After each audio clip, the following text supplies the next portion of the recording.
तो दोस्तों अब शुरू होता है इस सीरीज का पार्ट 2, जहां समर और रूमी मोहना की तलाश में बारुईपुर पहुंचते हैं, जहां शुरुआत में उन्हें कुछ खास जानकारी नहीं मिलती, इसलिए उन्हें लोगों को तस्वीर दिखाकर काफी देर तक पूछताछ करनी पड़ती है। बहुत मशक्कत और घूमने के बाद आखिरकार वो मोहना के पुराने मोहल्ले और उसके पड़ोसियों तक पहुंचते हैं। वहां लोगों से बातचीत करके उन्हें पता चलता है कि मोहना ने 2 बार एक सरकारी नौकरी के लिए परीक्षा दी थी, लेकिन दोनों ही बार वो सिलेक्ट नहीं हो सकी। मोहना के पिता एक सीधे साधे और मिडिल क्लास इंसान थे, जो पेशे से स्कूल टीचर थे और बेहद ईमानदार और आदर्शवादी सोच के इंसान थे। वो कभी भी किसी तरह की रिश्वत या पैसे के सहारे नौकरी दिलाने के पक्ष में नहीं थे, लेकिन मोहना के बार बार फेल हो जाने पर स्थानीय गुंडों ने इस बात का फायदा उठाया। उन्होंने मास्टर जी को धमकाया और कहा कि अगर वो पैसे दे देंगे तो मोहना को नौकरी मिल जाएगी और अगर नहीं दिए तो उसकी इज्जत छिन जाएगी और अगली सुबह अखबारों में ये छप जाएगा कि मोहना का किसी ने RIP कर दिया है। मोहना के पिता ने पहले तो साफ मना कर दिया, लेकिन बार बार की धमकियों और बेटी की इज्जत के डर से आखिरकार वो टूट गए और अपनी सारी जमा पूंजी निकालकर उन गुंडों को दे दी, ताकि उनकी बेटी की नौकरी लग सके और उसका मान सम्मान बचा रहे। लेकिन हुआ इसके बिल्कुल उलट। उन गुंडों ने पैसे तो ले लिए, मगर न नौकरी दिलाई और न ही इज्जत छोड़ी। कुछ दिनों बाद वही गुंडे मोहना और उसके पिता को रास्ते में रोककर सबके सामने उन्हें नौकरी के नाम पर बेइज्जत करने लगे। मोहना के पिता को नौकरी बेचने वाला कहकर गालियां देने लगे और उन्हें बहुत बुरी तरह से अपमानित किया गया। एक मध्यम वर्गीय व्यक्ति के लिए इज्जत ही उसकी असली पूंजी होती है, और जब वही सबके सामने छिन जाए तो उसका जीना मुश्किल हो जाता है। मोहना के पिता जो अब तक सिर ऊंचा करके जीते थे, वो भरी सड़क पर इतने जलील हुए कि उस अपमान को सह नहीं सके और मौका देखकर एक ट्रेन के सामने कूदकर अपनी जान दे दी। उस वक्त मोहना पास के किसी स्टॉल से पानी लेने गई थी और जब वो लौटी तब तक उसके पिता की मृत्यु हो चुकी थी। यहाँ अपनी आंखों के सामने ही उसने अपने जीवन का सबसे बड़ा सहारा खोता हुआ देखा था। इस सदमे के बाद मोहना के पास कुछ नहीं बचता, मगर तब भी उन गुंडों का जुल्म खत्म नहीं हुआ। उन्होंने उसका घर भी जला दिया। इसके बाद पूरी तरह से टूटी और बेसहारा मोहना वहाँ से भागकर कोलकाता चली आई और वहीं रहने लगी।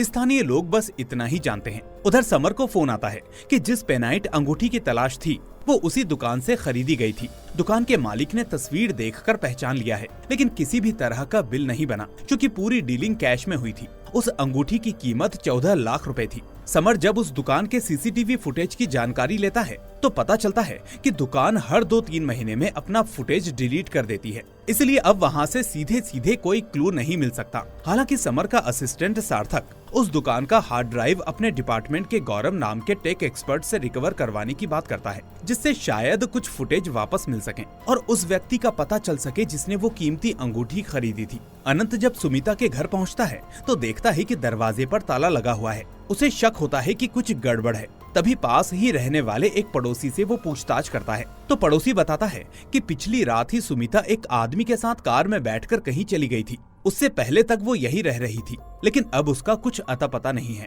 उधर सुबह से बिमल का भी कोई अता पता नहीं होता, जिससे अनंत परेशान हो जाता है। दोपहर होते ही बिमल आकर अनंत से मिलता है। अनंत तुरंत उससे सवाल करता है कि इतने क्रूशियल टाइम में तुम सुबह से कहाँ गायब थे? तो बिमल बहाना बनाते हुए कहता है कि उसे अपनी बेटी की स्कूल में पेरेंट्स टीचर मीटिंग अटेंड करने जाना था। अनंत सुमिता के अचानक गायब होने पर बिमल से सवाल करता है, लेकिन बिमल सीधे जवाब देने से बचता है और बात को घुमा देता है। वो कहता है कि समर सर सोनाली से मिलने गए थे और आशिक पिंटू को पकड़ने के लिए एक जाल बिछाया गया है। ये सुनकर अनंत और भड़क जाता है, क्योंकि समर उसे बिना कुछ बताए इतना बड़ा कदम उठा चुका है। बिमल इसी मौके का फायदा उठाते हुए समर के खिलाफ अनंत को और भड़काता है, ताकि दोनों के बीच दरार और गहरी हो जाए। उधर सार्थक वो हार्ड ड्राइव जो सोने की दुकान से लाया था उसे गौरव को सौंपता है और वो कहता है कि उसे जल्द से जल्द रिकवर किया जाए। गौरव कंप्यूटर पर हार्ड ड्राइव लगाकर बताता है कि डेटा रिकवरी में करीब 18 से 20 घंटे का समय लगेगा। सार्थक गौरव को सख्त हिदायत देता है कि जैसे ही उसमें से कोई भी जानकारी निकलती है उसे तुरंत सूचित करे, क्योंकि ये जानना बहुत जरूरी है कि 14 लाख की वो पेनाइट अंगूठी आखिर किसने खरीदी थी। इधर समर मोहना के बारे में जो जानकारी अब तक इकट्ठा कर चुका है वो जाकर ज्वाइंट कमिश्नर अविनाश को बताता है, लेकिन जब ये बात अनंत को पता चलती है तो वो गुस्से में फट जाता है। वो अविनाश से शिकायत करता है कि समर बिना बताए सोनाली से पूछताछ कर रहा है, लेकिन इस बार अविनाश खुद अनंत पर नाराज हो जाता है और उसे डांटते हुए कहता है कि वो अपनी निजी भावनाएं बीच में लाकर इस केस को खराब कर रहा है। अविनाश अनंत से कहता है कि वो थोड़ा मैच्योरिटी के साथ इस केस को हैंडल करे।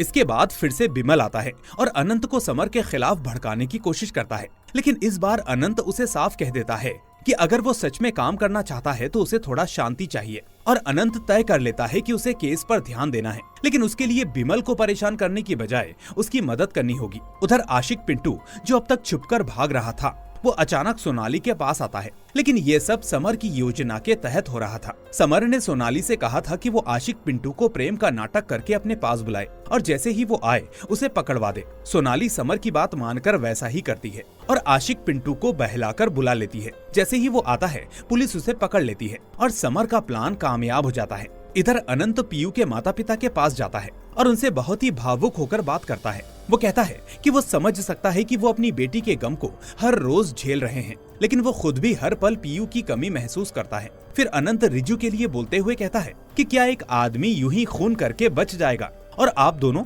ऐसे ही चुपचाप बर्दाश्त करते रहोगे। अनंत चाहता था कि पीयू के माता पिता मीडिया में जाकर समर के खिलाफ बोलें, लेकिन पीयू के पिता उसकी बात से सहमत नहीं होते और कुछ नहीं कहते।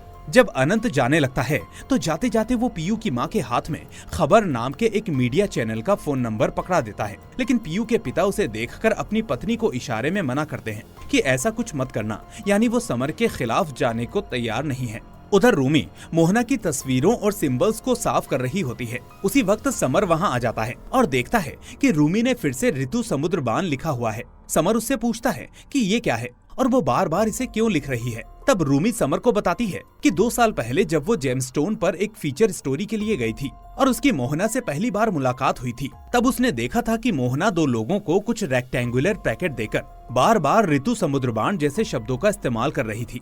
ये सुनकर समर रूमी से कहता है कि वो उसे उस जगह पर लेकर चले जहां उसने ये सब देखा था। रूमी उसे उसी जगह पर लेकर जाती है जहां 2 साल पहले उसने मोहना को पहली बार देखा था। वहां पहुंचकर हमें एक फ्लैशबैक सीन दिखाया जाता है जहां मोहना 2 लोगों से रेक्टेंगुलर पैकेट ले रही होती है और पैकेट लेते वक्त वो कहती है ऋतु समुद्रबान, और फिर एक फोन से दूसरे फोन पर कुछ तस्वीरें ट्रांसफर कर रही होती है। ये सब रूमी समर को बताती है। समर वहां गहराई से जांच करने लगता है और खोजबीन के दौरान उसे एक पैसा गिनने वाला वेट स्पंज मिलता है, जिसे देखकर वो तुरंत समझ जाता है कि यहाँ पैसे का लेन देन होता था और वो सारे रेक्टेंगुलर पैकेट दरअसल पैसों से भरे हुए थे।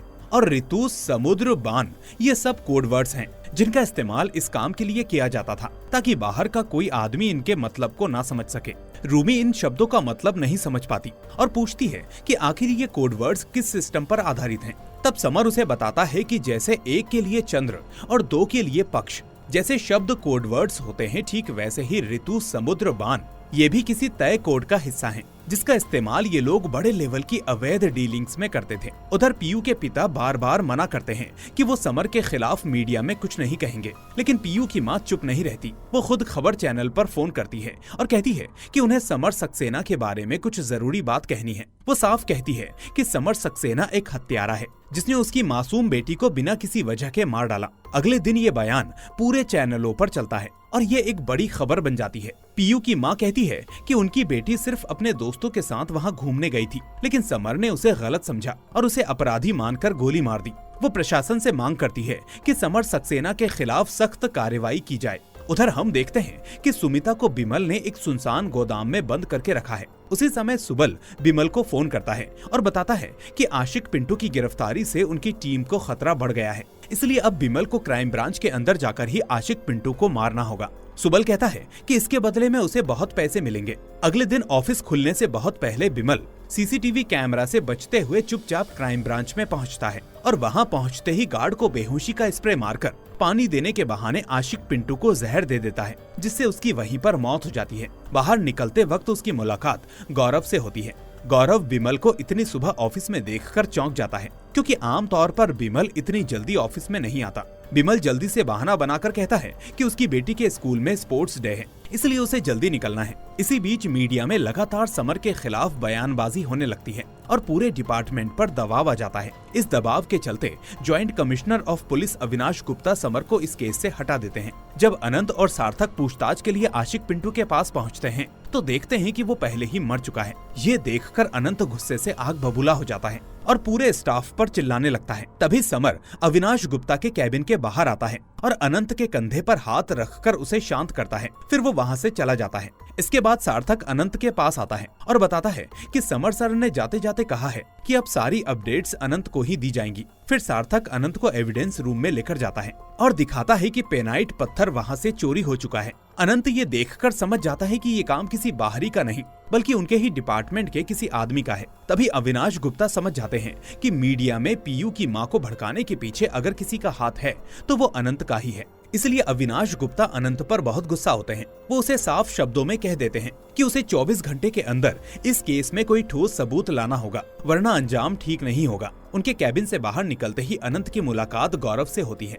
अनंत गौरव से पूछता है कि उसने आज बिमल को कहीं देखा है। तब गौरव बताता है कि आज सुबह ही उनकी बिमल से मुलाकात हुई थी और बिमल ने कहा था कि उसकी बेटी के स्कूल में स्पोर्ट्स डे है, इसलिए वो जल्दी जा रहा है। ये सुनकर अनंत को कुछ याद आता है और वो तुरंत बिमल को कॉल करता है, लेकिन उसका फोन नॉट रीचेबल बताता है। फिर अनंत एसआई पाल को फोन करता है और पूछता है कि क्या वो और बिमल साथ में पुलिस ट्रेनिंग किया करते थे क्या वो जानता है कि बिमल कहाँ रहता है। पाल बताता है कि बिमल एक मेस में रहता है। ये सुनकर अनंत चौंक जाता है, क्योंकि जिसके पास बीवी और बेटी हो वो मेस में क्यों रहेगा। पाल बताता है कि बिमल का अपनी पत्नी से कोई रिश्ता नहीं है। कुछ एक्स्ट्रा मैरिटल अफेयर के कारण उसकी बेटी पत्नी को लेकर अपने मायके चली गई है और अब उनका आपस में कोई संपर्क नहीं है। ये सब जानकर अनंत का शक और भी गहराने लगता है। उसे याद आता है कि पिछले दिन बिमल ने उससे कहा था कि उसे अपनी बेटी के स्कूल की पेरेंट्स टीचर मीटिंग में जाना है और आज गौरव ने उसे बताया कि उसकी बेटी के स्कूल में स्पोर्ट्स डे है। लेकिन पाल के अनुसार बिमल का अपनी बेटी से कोई संबंध ही नहीं है।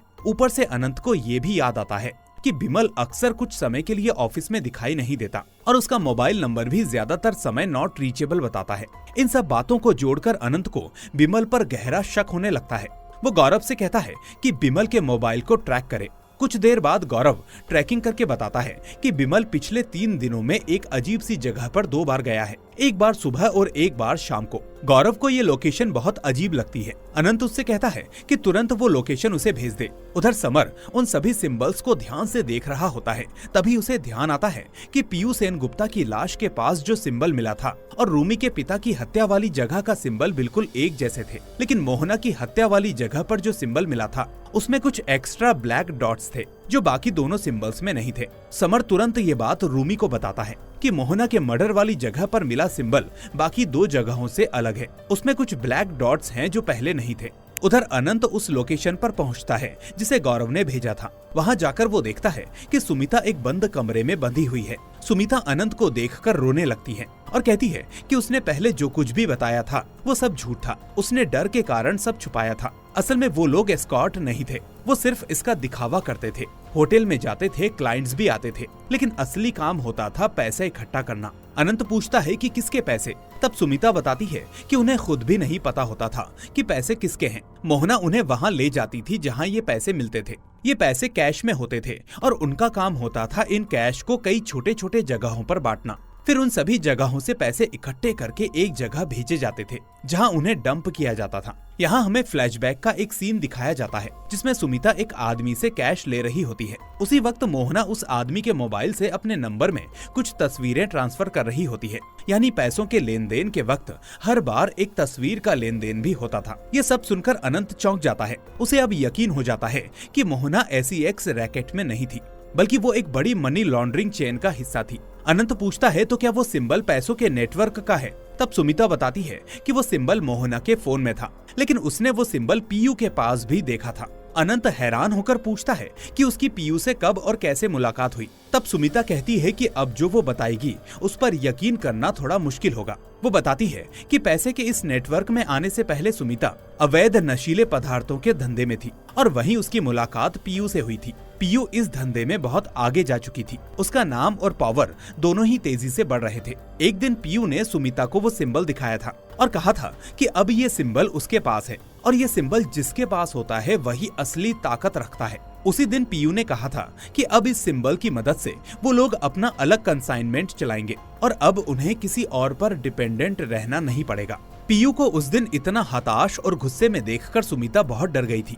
उसने पीयू से कहा था कि अगर पुलिस ने उन्हें पकड़ लिया तो क्या होगा। तब पीयू ने हंसते हुए सुमिता का मजाक उड़ाया और कहा कि वो एक पुलिस ऑफिसर के भाई की गर्लफ्रेंड है, पुलिस उसका कुछ भी नहीं बिगाड़ सकती।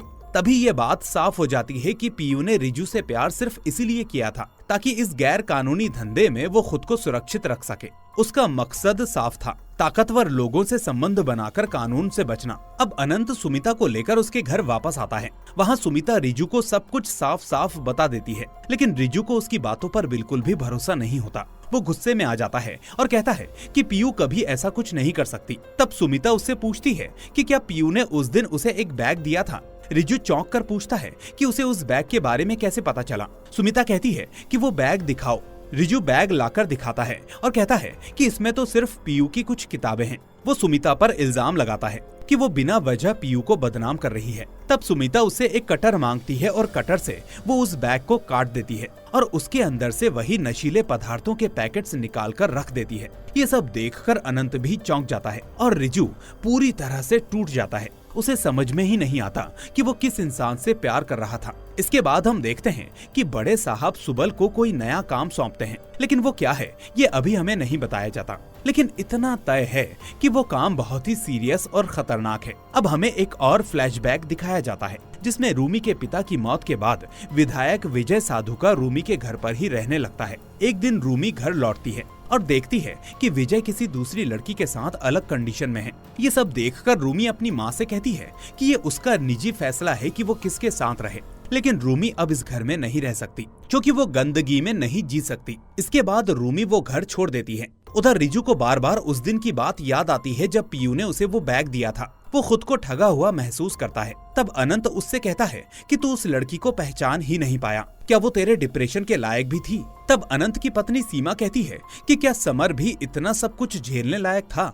इस बात पर अनंत को महसूस होता है कि इन 2 सालों में उसने समर के साथ बहुत नाइंसाफी की है और उसे अपनी गलतियों पर पछतावा होने लगता है। अब अनंत समर को फोन करके अपने घर पर बुलाता है और सारी बात विस्तार से बताता है। फिर वो समर से माफी भी मांगता है। इसके बाद समर रिजू से मिलता है और उन दोनों के बीच की सारी पुरानी कड़वाहट खत्म हो जाती है। वहीं गौरव ने जब उस सुनार की दुकान के सीसीटीवी फुटेजेस को रिकवर किया तो उसमें दिखता है कि वो पेनाइट पत्थर सिद्धू ने खरीदा था। समर अनंत को बताता है कि वो एक बात बहुत दिनों से उसके सामने खड़े होकर कहना चाह रहा था, लेकिन वो कह नहीं पाया। उस दिन जब समर ने पीयू पर गोली चलाई थी तो उसका निशाना पीयू के पैर पर था, लेकिन उसी समय पीयू बैठने लगी और गोली उसकी पीठ में लग गई। समर कहता है कि उसने जानबूझकर पीयू को नहीं मारा था। अनंत ये सुनकर कहता है कि अगर समर ने ये बात पहले बताई होती तो वो इतने दिनों तक उसे गलत नहीं समझता।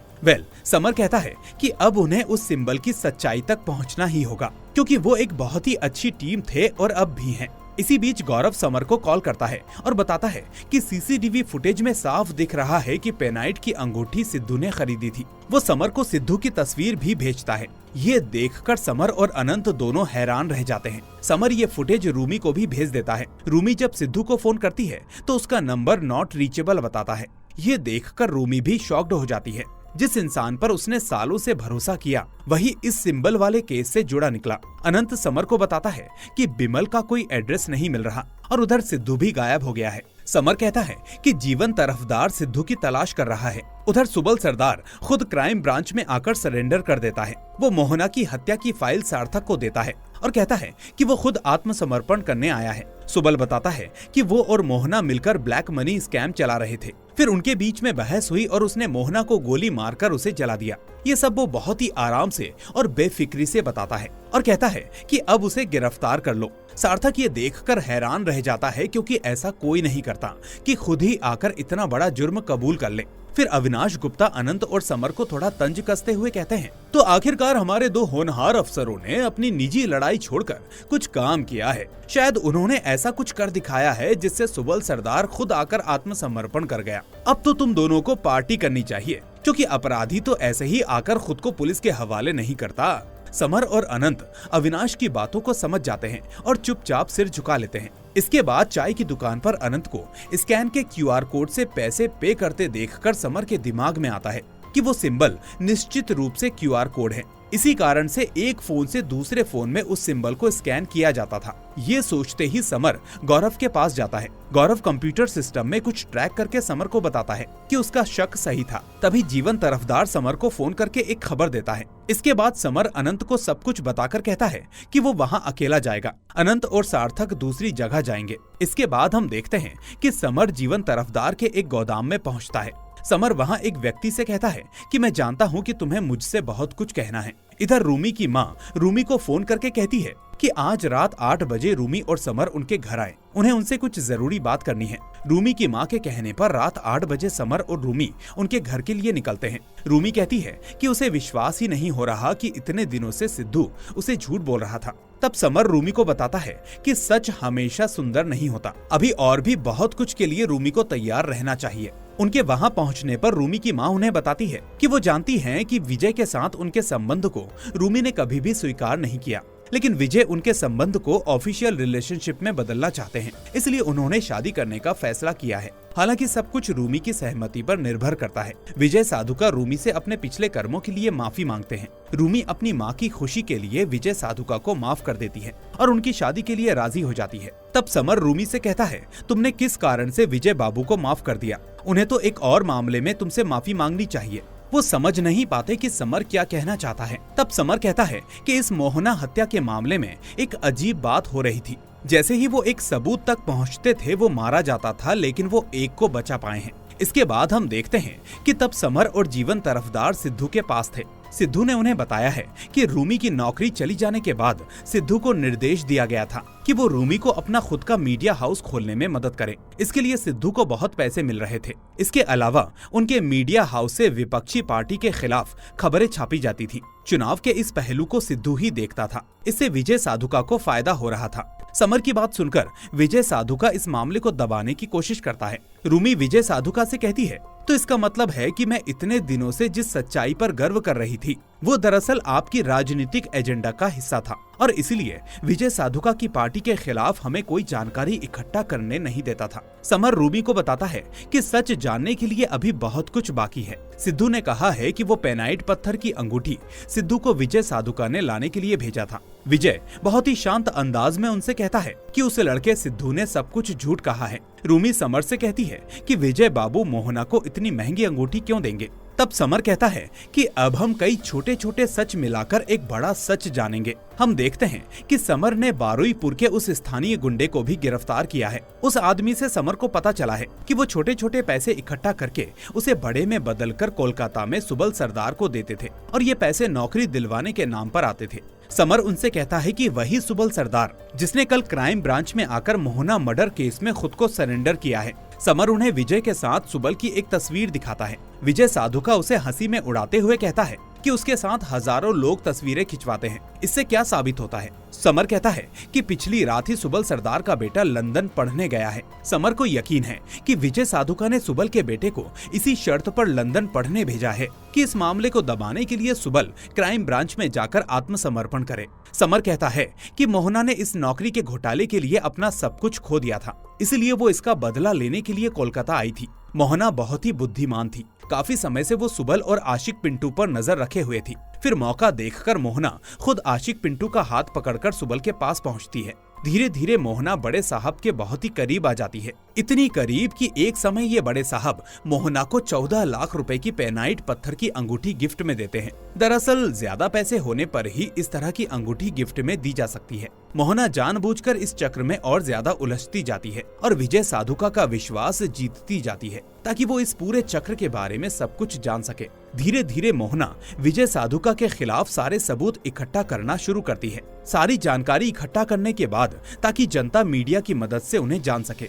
इसलिए उस दिन मोहना ने रूमी को फोन करके मिलने के लिए कहा था, लेकिन तभी विजय साधुका ने मोहना को 2 गोलियां मारकर उसकी हत्या कर दी और उस पर केरोसिन डालकर आग लगा दी। समर की बात सुनकर विजय साधुका बहुत गुस्सा हो जाता है और सिक्योरिटी गार्ड्स को बुलाता है।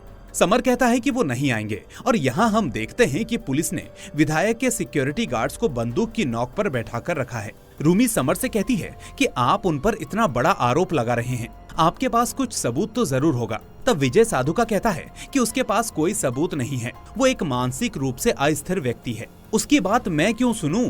कहाँ की मोहना, उसे 2 गोलियां मारकर किसने जला दिया, इसे लेकर समर आज की शाम को बर्बाद कर रहा है। विजय साधुका की इस बात को सुनकर समर कहता है, मीडिया में कहा गया है कि मोहना को गोली मारकर जला दिया गया है, लेकिन विजय बाबू को कैसे पता चला कि मोहना को ठीक 2 गोलियां मारी गई थी। समर की बात सुनकर विजय बाबू थोड़ा असहज होकर कहते हैं कि पुलिस में उनके लोग हैं और उन्हें वहीं से पता चला है। समर कहता है, आपने ठीक कहा, पुलिस में आपके लोग हैं और बिमल ने आपके लिए बहुत काम किया है। एविडेंस रूम से पेनाइट पत्थर की चोरी, सुमिता का अपहरण, आशिक पिंटू की हत्या और बहुत कुछ। समर बताता है कि सिंबल का रहस्य तब शुरू हुआ जब केंद्र सरकार ने 500 और 2000 रुपए के नोटों को रद्द कर दिया था। तब विजय साधुका को चिंता हुई कि उसके इस करोड़ों रुपए के काले धन का क्या होगा। उसने तब रूमी के पिता से कहा कि वो अपनी कंपनी के माध्यम से विजय के काले धन को सफेद कर दे। विजय ने उस सिंबल को रूमी के पिता को दिखाकर कहा था कि अधिकांश लेन देन इसी सिंबल से होंगे, लेकिन रूमी के पिता अमोल चटर्जी ने इस बेईमानी में विजय का साथ नहीं दिया। तभी विजय साधुका ने रूमी के पिता की हत्या कर दी। उस समय किसी तरह उनके हाथ से वो सिंबल जमीन पर गिर गया था और तभी रूमी कमरे में घुस आती है। समर ये सब बताता है तो रूमी की माँ दीपिका समर पर बहुत गुस्सा होती है। विजय साधुका एक रिवॉल्वर निकालता है और समर से कहता है कि अगर समर अभी यहाँ से नहीं गया तो वो उसे गोली मारने के लिए मजबूर हो जाएगा। विजय के इस तरह के व्यवहार को देखकर दीपिका और रूमी दोनों घबरा जाती हैं। समर विजय साधुका की ओर बढ़ते हुए कहता है, आपकी इस रिवॉल्वर का मॉडल 92, बिल 62 और मैन्युफैक्चरिंग 2000 है। जीवन तरफदार के लगाए हुए आदमी की मदद से समर ने आर्काइव रूम से मिट्टी खोदकर रूमी के पिता अमोल चटर्जी की हत्या की असली रिपोर्ट निकाली है, जिसे हटा दिया गया था। रूमी के पिता को जिस रिवॉल्वर से मारा गया था और विजय साधुका की रिवॉल्वर का मॉडल एक ही है। अब रूमी और दीपिका समझ जाती हैं कि समर विजय के खिलाफ जो भी आरोप लगा रहा है वो सब सच है। विजय साधुका भी अब थोड़ा घबरा जाता है और यहाँ दीपिका समर से कहती है कि उसे अभी मार डालो, उसे जीने का कोई अधिकार नहीं है। तब समर कहता है कि किसी अपराधी को सजा देने का अधिकार उसका नहीं है, लेकिन विजय साधुका को सजा मोहना ही दे गई है। विजय बाबू को पता भी नहीं चला कि मोहना ने उनके खिलाफ क्या क्या जानकारी और सबूत इकट्ठा किए थे।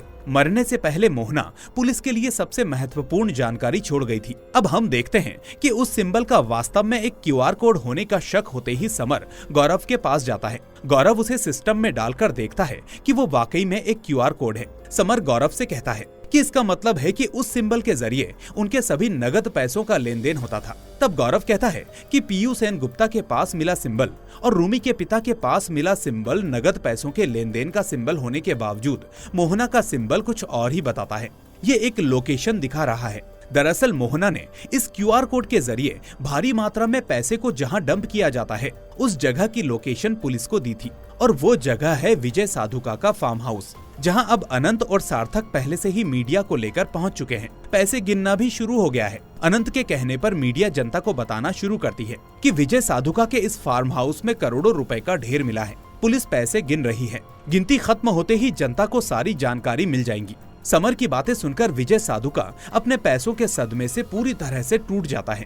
समर कहता है कि ये सारे पैसे हजारों लड़के लड़कियों को नौकरी देने के नाम पर लूटे गए पैसे हैं, जिन्होंने शायद अपने बच्चों को नौकरी मिलने की उम्मीद में मूर्खों की तरह अपनी पूरी जिंदगी की बचत लुटा दी थी। उन सभी असहाय माता पिता और उनके बच्चों की ओर से मोहना ने ये बदला लिया है। समर और रूमी दीपिका को लेकर वहां से चले जाते हैं, लेकिन पुलिस के गिरफ्तार करने से पहले ही विजय साधुका अपनी रिवॉल्वर से अपने सिर में गोली मारकर खुद को खत्म कर लेता है। वहीं पीयू सेन गुप्ता की मां और पिता सोशल मीडिया पर एक लाइव वीडियो करते हैं और कहते हैं कि उनकी बेटी पीयू सेन गुप्ता अपराधी थी। उस दिन पीयू के पिता ने ही पुलिस को अपनी बेटी की लोकेशन बताई थी। समर सक्सेना ने केवल अपनी ड्यूटी निभाई है। वो अपनी बेटी की मौत के लिए समर सक्सेना को दोषी नहीं ठहराते। समर सक्सेना हत्यारा नहीं है। पीयू सेन गुप्ता के माता पिता का ये लाइव वीडियो तुरंत वायरल हो जाता है। वहीं जनता तक विधायक विजय साधुका का असली चेहरा पहुंच जाता है और समर सक्सेना के निर्दोष होने का प्रमाण भी मिल जाता है। और इसी के साथ ये शानदार सीरीज यहीं पर खत्म हो जाती है। तो दोस्तों, आपको ये स्टोरी कैसी लगी हमें कमेंट करके जरूर बताएं। साथ ही वीडियो पसंद आई हो तो इसे लाइक करके चैनल को सब्सक्राइब करना ना भूलें। हम फिर मिलेंगे एक और ऐसी ही कहानी के साथ। Till then take care and thanks for watching.